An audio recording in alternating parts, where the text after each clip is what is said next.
You're listening to the Doc Lounge podcast. This is a place for candid healthcare conversations with physician recruitment industry's top executives and thought leaders. This podcast is made possible by Pacific Companies, your trusted advisor in physician recruitment. My name is Summer Gilbert, and I am the Director of Marketing and Branding here at Pacific Companies. And I have along with me today our COO and 30-year industry veteran, John Paulk, and our EVP of Permanent Physician Recruiting and 15-year veteran, David Rubio. Thank you guys for taking the time to sit with me and chat today. Our topic is called The Next Step, and we're going to be discussing how we at Pacific Companies help residents and fellows navigate this next step of their journey. And who better to discuss this topic than John and David? Let's start this out with kind of a quick summary of what this subject means to you guys. I know this is a pretty popular topic here at Pacific Companies, and we do work with a lot of doctors coming out of fellowship and out of residency. So, what's the first step in helping them navigate this process? Summer, from my point of view, I think the first step should be to have a pretty good idea of what it is that they want out of a practice opportunity. Started splitting it into a couple of different areas, professionally and then really personally. I think it's appropriate to have some serious conversation if there's a significant other involved well in advance of the completion of that program. I'd like to emphasize the importance of being open-minded, because what you may envision as far as that perfect scenario may not actually exist in abundance or at all in the markets that you might be targeting. So some flexibility, adaptability, open-mindedness about what really will be the best opportunity for you in advance of the completion of your training program would be a good place to start. Yeah, I agree, John. Really what we focus in on working with candidates is really getting a good sense of their motivating factors. John and I are always constantly talking about these particular criteria. What's the priority? When we speak with a physician, what are they looking to accomplish at a training? Everybody's a little bit different. Some really want to get out of medical school debt. Others really want to be close to family. Others want to secure the best job, whatever that means. We want to find out what that entails. And really based upon what you share with us, we can help really kind of navigate what's available in the job market. But John is absolutely right. There has to be some element of open-mindedness, because what you want may not be reality in the marketplace. For example, maybe you want to be by the coast. We get this all the time, want to be by the ocean. Well, that's great. I'm sure you're going to find an opportunity by the coast, but that doesn't always translate to the best job professionally as well as financially. John, you've been doing this for 30 plus years. You've seen that quite a bit. What would you share with a physician that says, you know what, John, I want to be by the coast? What comes to mind when you kind of hear this information when it comes to really kind of strict criteria in their job search? Well, it's interesting, and I can't cite the specific date when I read the study, where most metropolitan areas have a limited number of payers, and that has the tendency from an economic point of view to drive down the rates of reimbursement. And in many instances, the highly desirable areas, whether it's on the coast or some other metropolitan area, suburban setting, tend to be more expensive in which to live in. And so I look at it from a disposable and discretionary income point of view.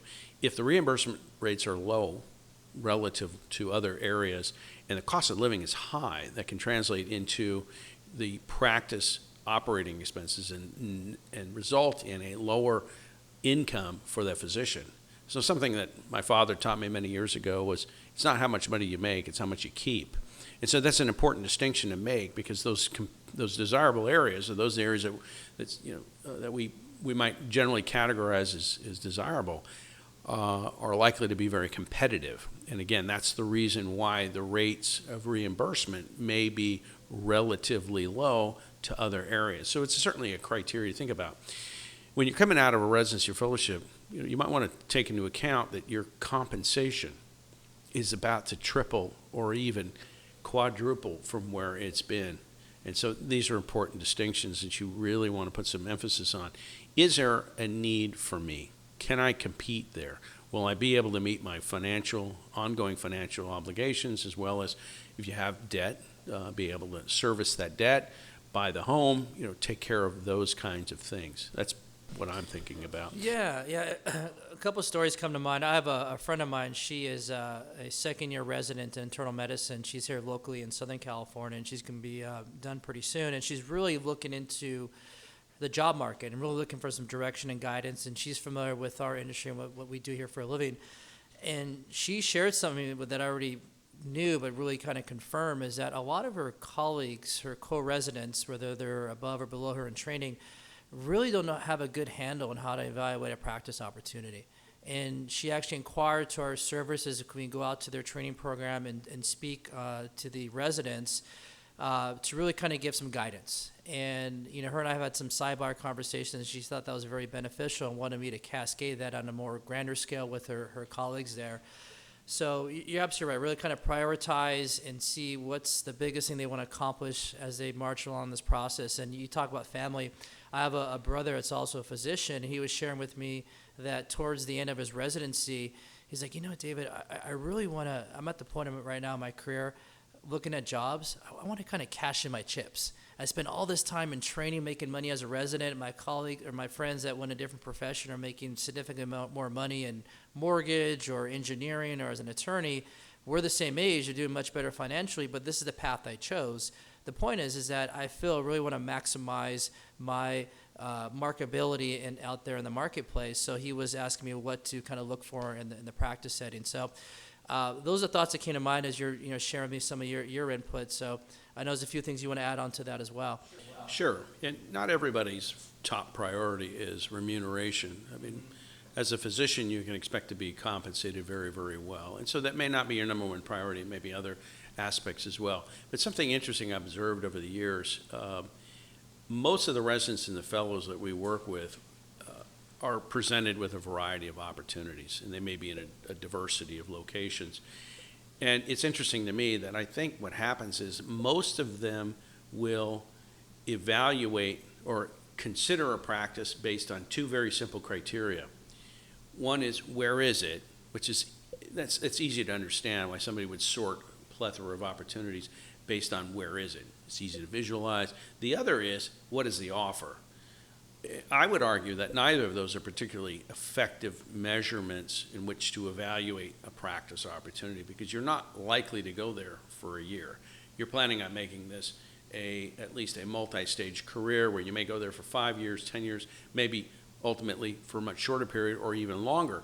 But look past some of those things that might be a bit more superficial. One of the things that I've told physicians over the years is that one of the best ways to determine what you can expect to earn is what are the other physicians in the similar specialty earning in that location. Again, we've talked a lot about compensation here. The other piece of this is, of course, location. A lot of people are not well versed on the diversity of this country from a geographic point of view. And you may find that what you're looking for exists in a place with a different label. And so we can talk a little bit about that here in a minute, too. Do you have any thoughts on that, David? Yeah, you bring up some good talking points. The thing that comes to mind, too, John, as I'm listening to you, is the people in the organization that you're joining. Quick story. So there's a physician that I was working with. He interviewed in the same city, two different groups. One was private practice, the other one was an employed position with the hospital in town. And it came down to making a decision. He had two offers, one from each camp. And the offer I was representing at the time was higher financially. The tipping point in getting the commitment was actually the people that he was going to join. He felt a connection with the other group. He viewed one of the senior partners as a mentor. He's like, David, I'm willing to take less money because I see the potential with this group and him showing me the ropes and being successful in private practice. So you're right. It's not always financially driven. But what I found over the years, I call it the intangibles. The people you're working with, the work environment, that culture, that mission that you may be really fond of in that organization. There are organizations that allow their physicians to do outreach, whether it's locally or internationally, where they dedicate time to do mission work. And a lot of physicians, because you take a step back, a lot of physicians do not go into medicine to make a lot of money. They go into medicine usually to help people, right? So they can really mix that up in how they want to help people in different capacities of their work, week. That's going to get them excited to go to work every day. So you're right. I really agree with you. And even more so when you think about the intangibles. Why are they doing this? And that why is a big thing we want to discover as we get to know physicians that we work with. Right, and I've had the opportunity, as I'm sure you have as well, David, to speak to, if not hundreds, thousands of physicians completing their training. And a couple of things that are fairly common are they may be a bit hesitant about being out there by themselves without somebody else to maybe refer to offer a little bit of guidance as they're establishing themselves and starting to apply the skills that they've acquired. So a couple of thoughts there. One is the opportunity that you're evaluating, does it provide you with that degree of camaraderie, that mentorship potentially, to continue the development of your skill set? And the other piece of it is, particularly if you're procedurally oriented, but I suppose this would apply to somebody who's in a primary care setting as well, is there a need for you? In other words, are you going to have enough opportunity to apply your trade, your skills as a clinician, because there's a defined need in the market that you're looking at? We like to be able to quantify that need. Sometimes it is a bit extrapolation, but we do look for how will a new physician coming to the community, whether they're an experienced physician or they're coming out of training, how will they be able to count on procedures and patient volume? Show me the need, which is something that we're always looking at. We're evaluating practice opportunities. So if I were going in, if you were my younger brother as a physician, and you probably would be because I'm older than you are, and I'm not referring to you, David, but anybody coming out of training right now is going to be a little bit younger than me, I would recommend, say, look at a place where there isn't a lot of competition. Some of the most successful practices that I've seen, and however you measure success, were places where physicians went someplace where their colleagues did not want to go. They saw the need, they went there, they established the practice of their dreams, giving them the latitude to create something in many instances, but also to achieve the goals that they had professionally as well as personally. Yeah, the road least traveled. What comes to mind? Absolutely. Right.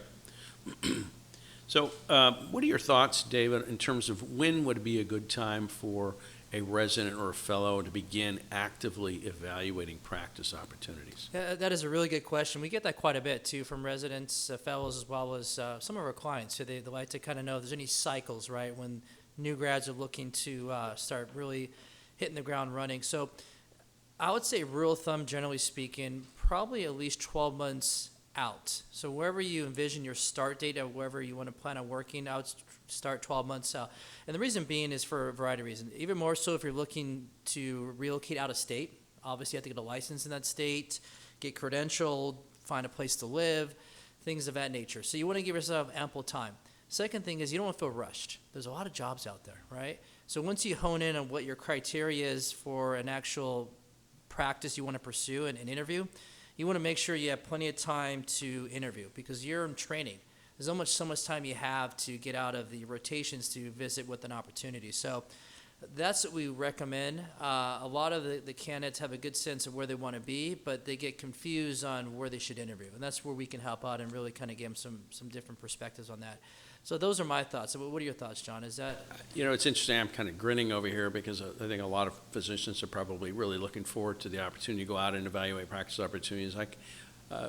From anecdotally, I can share with you that a lot of the physicians that have completed a number of interviews get pretty weary of the process after a point in time. So I think it's again, back to one of our original points was to prepare yourself for the criteria, professional or personal, that really is critical to your decision. Do you really know what you want? Certainly, you're going to want to go out and maybe shop a little because I really don't know what I want, for instance. I'm really literally quoting people that I've talked to in the past to say, this is what, I think I want this, but I'm not really sure. They may not have an understanding of the style options that are available for practices and things like that and what is actually available. A good recruiter should be able to educate you on a lot of those things. So here's a thought. It's just not a whole lot different than a lot of the associates that we hire here at Pacific Companies that might be fresh out of college. This is the first job that they've ever had in a professional organization that's full-time. Whether it works out for them in the long run or not, it's still valuable experience. So thinking about that from a physician, resident, or fellowship, certainly it's a bit more of an entanglement to extricate yourself from a practice that didn't turn out the way that you expected it to. But keep in mind that wherever you go, you're going to gain valuable experience from that. And it's quite conceivable now. I think it's probably even the norm. David, you might have some thoughts on this, but I think physicians are more comfortable with a change in practice venue than they were maybe 10, 15, 20, 30 years ago.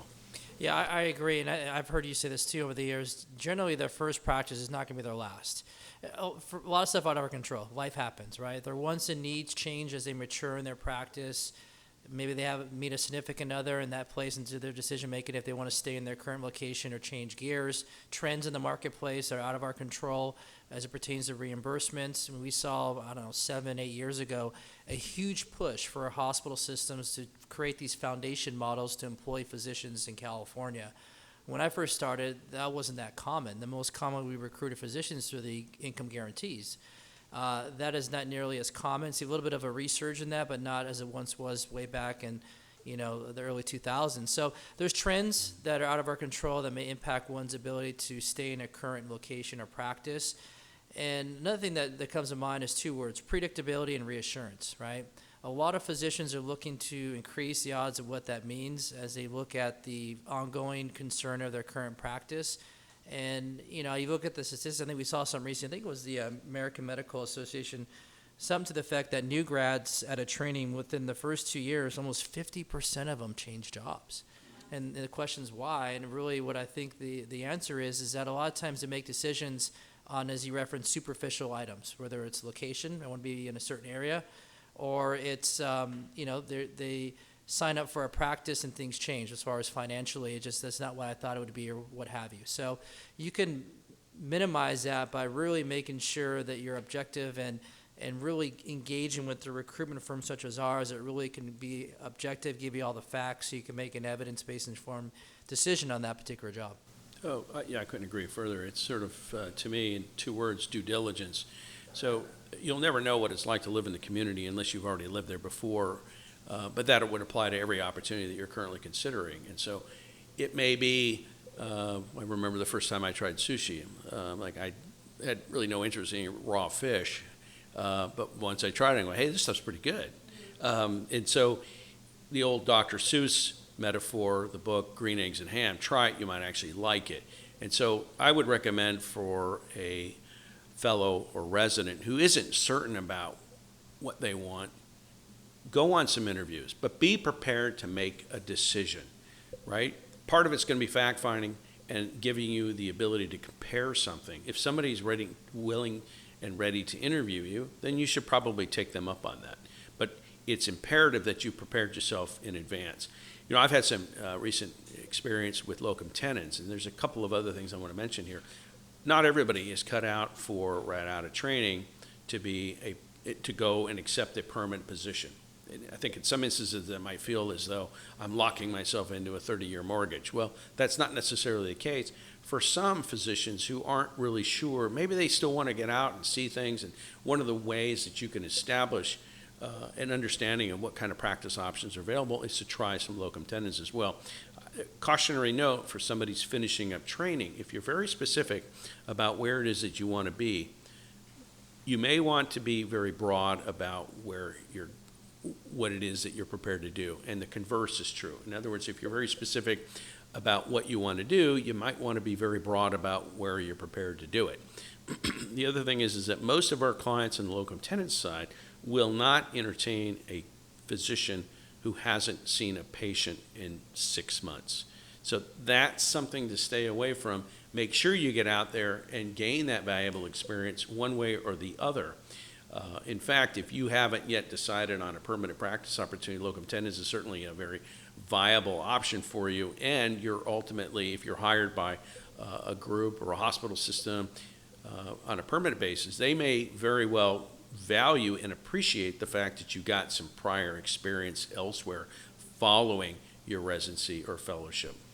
Yeah, you're absolutely right. Locums, kind of the date before you get married scenario is becoming very popular, especially with physicians that are really not quite sure where they envision themselves or their practice, and want to kind of really test the waters a little bit, different work environments, different settings. and there have a better basis of something to work off and make a decision on a more permanent basis. So.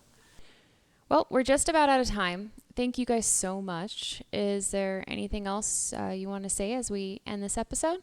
Really, I think that that pretty well sums it up for me. I mean, we'd love to talk to you over the phone. Give us a text or an email and help to give you the best guidance that we've got. And look forward to hearing from you and talking to you again. Likewise, I enjoyed this. Thank you, John. Thank you to all our listeners. If you'd like to be notified when new episodes air, make sure to hit that subscribe button. And thank you to Pacific Companies. Without you guys, this podcast would not be possible. If you'd like to be a guest or for more information, go to www.pacificcompanies.com.